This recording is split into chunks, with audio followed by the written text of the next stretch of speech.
বন্ধুরা, আপনারা হয়তো অনেকেই জানেন না কিভাবে জিমেলের পাসওয়ার্ড বের করবেন বা পরিবর্তন করবেন। তো মূলত এই জন্য আমার এই ভিডিওটি সম্পূর্ণ দেখবেন, একটুকু স্কিপ করবেন না।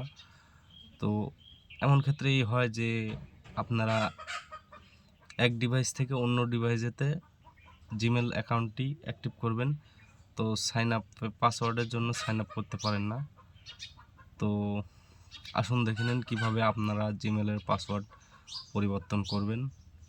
আর যদি ভিডিওটি ভালো লাগে তাহলে অবশ্যই আমার চ্যানেলটিকে সাবস্ক্রাইব করবেন এবং বেল আইকনটি বাজিয়ে দেবেন। চলে আসুন আপনাদেরকে